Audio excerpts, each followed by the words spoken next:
Hey warriors, something shifts when you decide to see things differently. Not pretend, not fake it, but genuinely choose to look at life through a lens that serves you instead of destroys you. That's when everything starts changing. Not because the world suddenly got easier, because you became someone who could handle it better. Most people don't realize they're walking around with a filter, a lens they didn't choose but inherited. From past hurts, from disappointments, from every time something went wrong and they decided that's just how life is. Marcus Aurelius understood this deeply. He wrote, "The happiness of your life depends upon the quality of your thoughts, not your circumstances, not your bank account, not who loves you or who left you. Your thoughts, the stories you tell yourself, the meaning you assign to what happens. That's the power of positivity, real positivity, not toxic, not delusional, but intentional, choosing to see possibility where others see dead ends, choosing to find lessons where others only see loss." And here's what most people miss. Positivity isn't just a nice feeling. It's a force, a tangible, measurable force that reshapes your brain chemistry, alters your energy, shifts how people respond to you, and opens doors that stay invisible to negative minds. When you operate from genuine positivity, you're not ignoring reality. You're engaging with a fuller, richer, more complete version of reality. Because negativity only shows you half the picture, the threats, the problems, the dangers. Positivity shows you the rest, the opportunities, the solutions, the unexpected gifts hidden in plain sight. Think about two people walking down the same street. One sees trash, graffiti, and danger. The other sees vibrant street art, interesting architecture and possibilities. Same street, completely different experience. The difference isn't the street, it's the lens. Your mind is that lens, and positivity is how you clean it, adjust it, and point it toward what actually helps you grow. So before we dive deep, do this. Hit that like button right now. Share this with someone who needs hope. Subscribe to this channel and stay for every single point.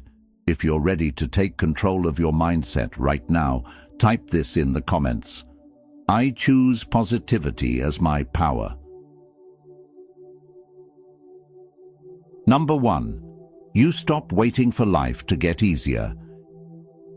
Here's where positivity changes everything.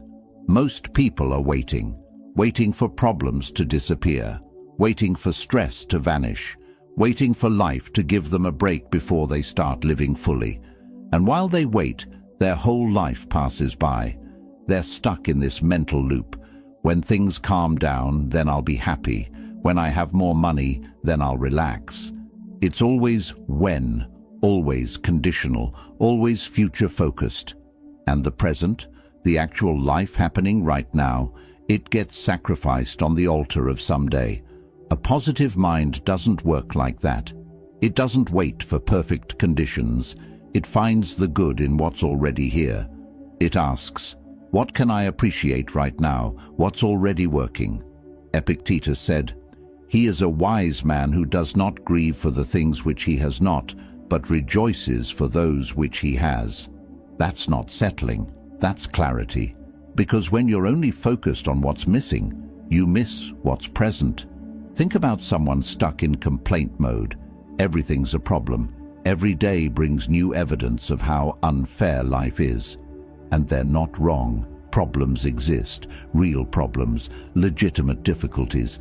But by focusing exclusively on problems, they become blind to solutions, blind to beauty, blind to the 100 small things going right while they obsess over the 3 things going wrong. A positive mind flips this completely. It acknowledges the problem fully, honestly, then immediately searches for what's workable, what's salvageable, what's actually pretty damn good if you're honest about it. Seneca said, "True happiness is to enjoy the present without anxious dependence upon the future." There's always something worth appreciating. Always. Even on the worst days. The breath in your lungs. The fact that you woke up. The possibility that today could surprise you. The practical shift? Start your day differently. Before you check your phone, ask yourself, what's one thing I can feel genuinely grateful for right now? Find it. Name it. Feel it. That simple practice rewires your brain to scan for good instead of only scanning for threat. Your brain is a pattern recognition machine. Whatever you train it to look for, it finds more of. Train it to find problems, you'll drown in them. Train it to find possibility, and suddenly the world is full of openings you couldn't see before. Life doesn't get easier, but your ability to find light in it gets stronger. And that light, that changes absolutely everything. Comment this affirmation if you're done seeing only obstacles. I see possibility everywhere. Number 2. Your brain literally rewires itself. This isn't philosophy. This is biology. Your brain physically changes based on what you feed it. Every thought you think repeatedly, every pattern you practice. It's all building neural pathways, strengthening some connections while weakening others. Scientists call it neuroplasticity. And it's the reason positivity isn't just a nice idea. It's a legitimate tool for reconstructing your entire mental architecture. Here's how it works. Neurons that fire together, wire together. When you think a thought once, it creates a tiny pathway. Think it 1,000 times, and it becomes a highway. Automatic, effortless, default. That's why negativity feels so natural to some people, not because they're broken, because they've been practicing it so long it became their brain's preferred route. But here's the incredible part. That same mechanism works in reverse. Marcus Aurelius wrote, "The soul becomes dyed with the color of its thoughts." When you practice positivity, real, intentional positivity, you're literally dyeing your soul a different color. You're building new pathways, creating new defaults, training your brain to search for different data. Research shows measurable changes in brain structure after consistent positive practice. The prefrontal cortex, the part responsible for decision-making, gets stronger. The amygdala, the fear center, becomes less reactive. Seneca said, "We suffer more often in imagination than in reality."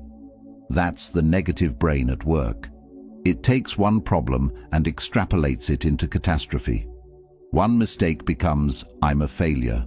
One rejection becomes, "I'll always be alone." But those aren't facts. Those are stories. Stories created by a brain that's been trained to expect the worst. A positive brain tells different stories. It sees one mistake and thinks, "I'm learning." One rejection and thinks, "That wasn't my path." The practical application. Start interrupting your automatic negative thoughts. Catch them and ask, "Is this actually true? What's another interpretation?" That pause, that moment of questioning, is where the rewiring happens. Every time you choose a different thought, you're weakening the old pathway and building a new one. Epictetus said, "No thing is terrible except for the mind making it so." Train your brain to assign empowering meanings, to look for the good, to find the lesson, to see the possibility, because when your brain changes, your life changes. Not someday, immediately. Let me see this affirmation in the comments if you're committed to changing your brain. I'm rewiring my mind daily. Number 3. Your body knows when your mind is suffering. Your body isn't separate from your mind. It's listening, always. Every negative thought you have creates a chemical reaction, and your body, your heart, your gut, your immune system responds accordingly. When you operate from chronic negativity, your body lives in a state of stress, even when there's no real threat, even when you're physically safe. Your mind tells the story of danger, and your body believes it. Cortisol floods your system. Your heart rate elevates. Your muscles tense. Your immune system weakens. Not because something's actually attacking you, because your thoughts convinced your body something might. Marcus Aurelius understood this connection. He wrote, "If you are distressed by anything external, the pain is not due to the thing itself, but to your estimate of it, and this you have the power to revoke at any moment." Your estimate, your interpretation, your mental story, that's what's creating the physical response. Think about two people stuck in traffic.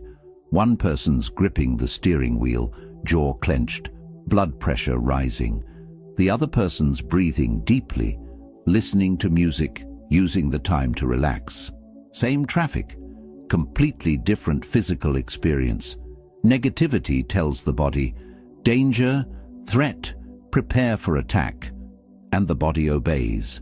But chronic negativity keeps you in that state constantly, and over time it destroys you.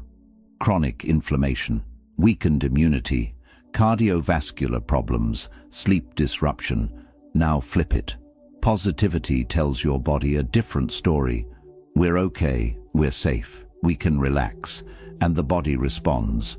Cortisol drops, breathing deepens, muscles release, the immune system strengthens. Seneca said, "The mind that is anxious about future events is miserable." And that misery isn't just emotional, it's physical.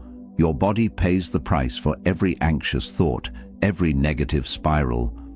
But when you practice positivity, your body registers that shift immediately. Studies on gratitude show it lowers blood pressure.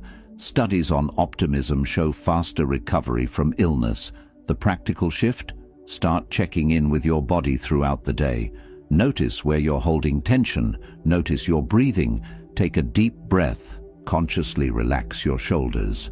And while you do that, choose a thought that serves you, something that signals safety rather than threat. Your body will respond. Not eventually, immediately. You're not two separate systems, mind and body. You're one integrated whole. And when you heal one, you heal both.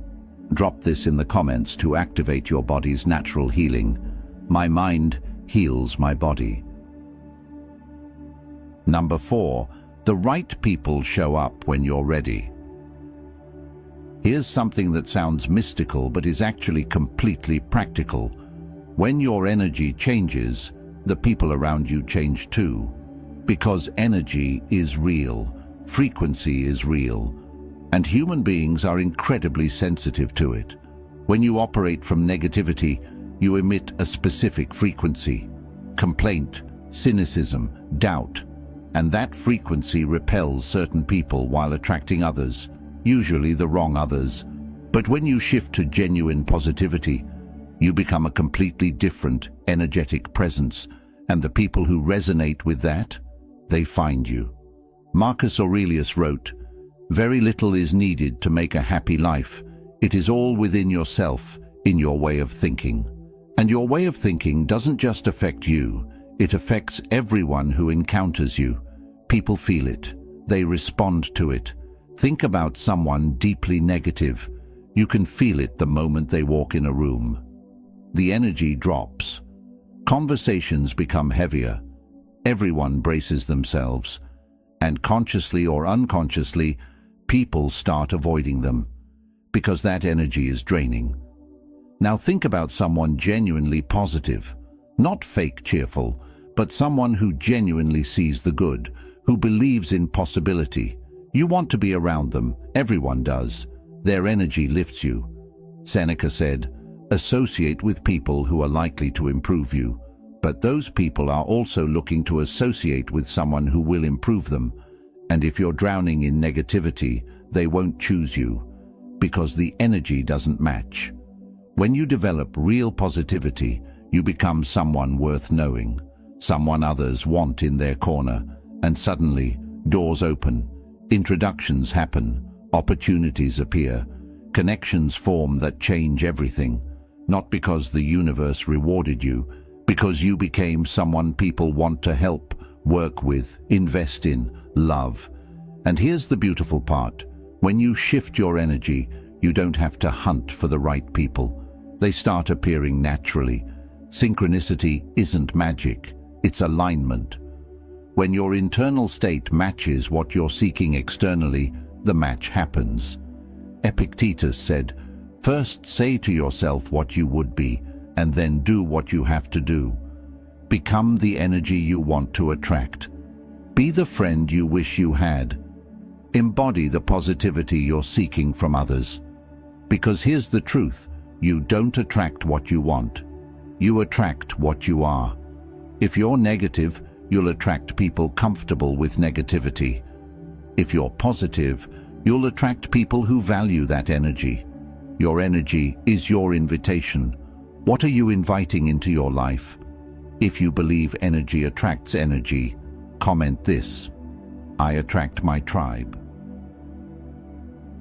Number 5. You keep going when everything says stop. This is where positivity becomes unstoppable power, because motivation runs out, excitement fades. The initial burst of energy that got you started, it doesn't last, and when it disappears, most people quit. They think the absence of motivation means they're on the wrong path. They think if it was meant to be, it would be easier. That's negativity talking, and it kills more dreams than failure ever could. A positive mind doesn't rely on motivation. It operates on something deeper: belief. Belief that the struggle is part of the process, not proof of failure. Marcus Aurelius wrote, "You have power over your mind, not outside events." Realize this, and you will find strength. That strength isn't about never feeling like quitting. It's about continuing anyway, not because you feel like it, because you decided to. Think about someone trying to build something meaningful. The beginning is exciting, adrenaline-fueled, full of possibility. Then reality hits. Progress slows. Results don't match expectations. And suddenly the voice starts. Maybe this isn't for you. Maybe it's time to quit. A negative mind listens to that voice, uses it as permission to give up. A positive mind hears it and says, "That's just resistance. That's just fear. This is exactly where I need to stay." Seneca said, "Difficulties strengthen the mind, as labor does the body." Labor isn't comfortable. The burn in your muscles when you're lifting weights, that's not damage, that's growth. The difficulty is the mechanism, not the problem. Same with any worthwhile pursuit. The hard part isn't interrupting your progress. It is your progress. Think about nature. A seed doesn't break through soil by hoping it gets easier. It pushes, constantly, against resistance, but it keeps pushing until it breaks through into light. That's positivity in action. Not believing everything will be easy. Believing everything worthwhile requires pushing through. And here's what changes when you adopt that mindset. Your relationship with failure transforms. Failure stops being the end. It becomes data, feedback. Positivity reframes everything. It sees setbacks as setups. It sees closed doors as redirections. The practical reality: there will be days, many days, when you don't want to continue, when everything in you says stop. Those days are the test, not of your talent, of your mental strength. Real positivity says, "I don't feel like it today, and I'm doing it anyway, because how I feel right now doesn't determine my future. My actions do." Epictetus said, "No great thing is created suddenly. Everything meaningful takes time, takes showing up on the days you don't feel like it. And you can't do that from a negative mind. But a positive mind? It can endure anything. So when everything says stop, don't listen to everything. Listen to the part of you that knows why you started, the part that refuses to quit on yourself. Drop this affirmation in the comments if you refuse to quit. I continue when it's hard. Number 6. Bad days stop ruining your life. Here's where positivity becomes practical survival skill, because bad days are guaranteed. They're part of the deal, part of being human. But here's what changes with a positive mind. One bad day stops becoming a bad week. One bad moment stops contaminating the entire day. Most people don't suffer from the actual problem. They suffer from the story they build around the problem. The event was small. The story made it catastrophic. Marcus Aurelius wrote, "Today I escaped anxiety." Or no, I discarded it because it was within me, in my own perceptions, not outside. The anxiety wasn't in the situation. It was in how he interpreted the situation. And the moment he realized that, he had power over it. That's what positivity does. It creates boundaries around difficulty. It says, this thing happened. It's not great, but it's also not everything. Not denial, containment, keeping the fire from spreading. Think about two people who both get rejected for a job. Same rejection, same disappointment. But watch what happens next. One person spirals. I'm never going to find anything. I'm not good enough. By evening, they're questioning their entire career path. The rejection became an identity crisis. The other person feels the disappointment, fully, honestly, then says, that one wasn't for me. What's next? By evening, they've applied to 3 more positions. Same event, completely different outcome. One mind catastrophized, the other contained. Seneca said, "We suffer more often in imagination than in reality." The actual bad thing that happened, usually manageable. The story you tell yourself about what it means, that's where the real suffering lives. Positivity trains you to separate facts from interpretation. Fact, the tire is flat. Interpretation, this is annoying but solvable. And here's what's crucial. A positive mind doesn't skip the feeling. It feels the feeling fully. Then it asks, what now? Because there's always a what now, always a next step, always a way forward. Epictetus said, it's not what happens to you, but how you react to it that matters. Your reaction is your power, and positivity gives you access to better reactions. The practical application: when something goes wrong, and it will, give yourself a time limit on the spiral. Feel what you need to feel, but then draw a line. Okay, I've acknowledged this sucks. Now what's my move? That boundary is everything. It's the difference between a bad moment and a bad life. Bad days are weather. They come, they pass. They're temporary unless you decide to live in them permanently. You can feel disappointed without becoming a disappointment. You can experience failure without identifying as a failure. Separate the event from the identity. That's the skill. Number 7. Doors open that you didn't even know existed. This is where positivity becomes almost magical, because it's not actually magic, it's perception. When your mind shifts to genuine positivity, you start seeing things that were always there. Opportunities you walked past 1,000 times suddenly become visible. The world didn't change. Your ability to perceive it did. There's this thing in psychology called the reticular activating system, your brain's filter for what information gets through and what gets ignored. Buy a red car, suddenly red cars are everywhere.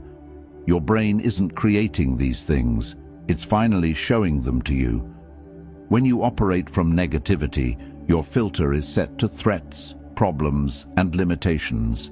You walk through a world full of possibility and see only obstacles. But when positivity becomes your operating system, the filter recalibrates. Suddenly, you notice the conversation that could lead somewhere, the resource that was always available. Seneca wrote, "Luck is what happens when preparation meets opportunity." But here's the thing about opportunity. It's always around you. always.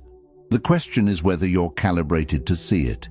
Negative minds miss opportunities because they're too focused on what's wrong to notice what's possible. Positive minds see both. They acknowledge the closed door, but they're also actively looking for the window.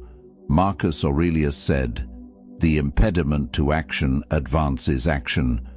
What stands in the way becomes the way." When you're positive, obstacles stop being endpoints. They become redirections, and movement creates options. Stagnation creates none. Here's what's wild. The doors that open from positivity are often doors you didn't even know to look for. That's you being open and available to possibility. That's you saying yes when negativity would have said no. Epictetus taught, "Make the best use of what is in your power and take the rest as it happens." Because positivity doesn't create opportunity out of nothing, it reveals opportunity that was always there. The practical shift. Start asking better questions. Not, "Why isn't anything working?" but, "What am I not seeing yet?"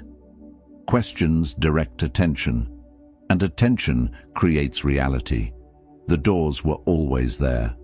You just trained yourself to only see walls. Positivity opens your eyes. Number 8.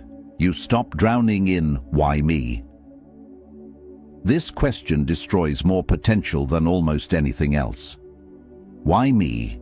It sounds like you're searching for answers, but you're not. You're digging a grave. And every time you ask, "Why me?" you sink deeper into victimhood. A positive mind asks completely different questions. Not, "Why me?" but "What now?" Not, "Why is this happening?" but "What can I do with this?" Epictetus said, "It's not what happens to you, but how you react to it that matters." You don't control the storm. You control whether you let it drown you or teach you to swim. When you're stuck in "Why me?" you're stuck in the past, replaying it, resenting it, and while you're there, life keeps moving. Here's the brutal truth. Hard things happen to everyone. Pain is universal. You're not being singled out by the universe. You're just human. But when you develop genuine positivity, you stop asking why and start asking how. How do I move through this? How do I grow from this? Marcus Aurelius wrote, "Choose not to be harmed, and you won't feel harmed. Don't feel harmed, and you haven't been." That's not denying that bad things happened. That's refusing to let bad things define you. Think about two people who both experience betrayal. Same pain. But watch what happens over the next year. One person is still talking about it, still bitter. The betrayal became their identity. The other person felt it fully, then asked, "What do I learn from this? How do I heal and move forward?" The betrayal became a chapter, not the whole book. Same event, completely different lives. One stayed in "Why me?" The other moved to "What now?" Seneca said, "We are more often frightened than hurt, and we suffer more in imagination than in reality." The "why me" spiral is suffering in imagination. It's creating a story where you're the perpetual victim. Positivity interrupts that story. It says, "This happened, it hurts, and it doesn't have to mean I'm cursed." The practical shift? Catch yourself when "why me" starts forming. Interrupt it immediately. Nope, not going there. What's my move? Because victimhood removes your power. Completely. Positivity returns your power. It says, "I can't control what happened, but I absolutely control what I do next." Epictetus also taught, "There is only one way to happiness, and that is to cease worrying about things which are beyond the power of our will." Because "why me?" is a question with no good answer. But what now? That question has endless answers, endless possibilities. One question traps you in the past, the other launches you into the future. Type this in the comments and reclaim your power. I control my response. Number 9. People remember how you made them feel. Here's something that changes everything. People forget your words, they forget your accomplishments, but they never forget how you made them feel. That feeling, that emotional residue you leave behind, that's your real impact. And it's determined entirely by the energy you carry. When you walk into a room, people feel something. Before you speak, your energy announces you. Carry negativity, people feel drained, heavy, they limit contact. Carry positivity, people feel lighter, hopeful, they want to be around you. Marcus Aurelius understood this deeply. He wrote, "Waste no more time arguing about what a good man should be. Be one." Don't just talk about being positive. Be it. Embody it. And when you do that consistently, you become someone people want in their life. Not because you're perfect, because you make life feel more manageable. Think about the people who've impacted you most, probably because of how they made you feel in small moments. They listened when you needed it. They believed in you. That's the power of positive energy. It creates space for others to breathe. Seneca said, "Wherever there is a human being, there is an opportunity for kindness." Positivity recognizes those opportunities. Negativity misses them entirely, and here's the ripple effect. When you make someone feel valued, they pass it on. They treat the next person better. You don't just change your own experience, you change the experience of everyone you encounter. Epictetus taught, "If you wish to be loved, love. If you want positivity in your life, be positive." The energy you give is the energy you attract. But it has to be genuine. People can sense performance. Real positivity comes from a mind that's done the work. The practical application: start noticing your effect on others.